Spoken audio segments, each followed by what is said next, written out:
મિત્રો, આપણે બધા જોઈ રહ્યા છીએ સમગ્ર ગુજરાતના ખૂણે ખૂણે, મારું વિધાનસભા વડગામ હોય, બનાસકાંઠા પાટણ હોય, ઉત્તર ગુજરાત, સૌરાષ્ટ્ર, આખા ગુજરાતમાં કમોસમી વરસાદના કારણે કરોડોની પણ અરબોની કિંમતનો ખેતીનો પાક સાફ થઈ ચૂક્યો છે. ખેડૂતો પાયમાલ થયા છે, ખેડૂતો બરબાદ થયા છે.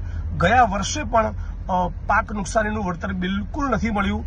મોટા ભાગના લોકોને નથી મળ્યું. ચપટી રકમ આપી પણ જાહેરાત જે પ્રમાણે પેકેજ ડિક્લેર થવું જોઈએ, જે પ્રમાણે સર્વે થવો જોઈએ, સર્વે થયા બાદ ખેડૂતના ખેતર દીઠ જે લોસ થયો છે, જે આર્થિક નુકસાન થયું છે, એ પ્રમાણેનું જે કોમ્પેન્સેશન વળતર કે પેકેજ મળવું જોઈએ એ નથી જ મળ્યું. આ વર્ષનું નુકસાન તો અતિશય મોટું છે.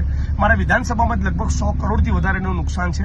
એટલે રાજ્યની સરકારને, કૃષિ મંત્રીને વિડીયોના માધ્યમથી અપીલ કરું છું કે ખાલી જાહેરાત ન કરતા, આજે દેશના બહુ જ મોટા ખેડૂત નેતા સરદાર વલ્લભભાઈ પટેલની જન્મ જયંતિ છે.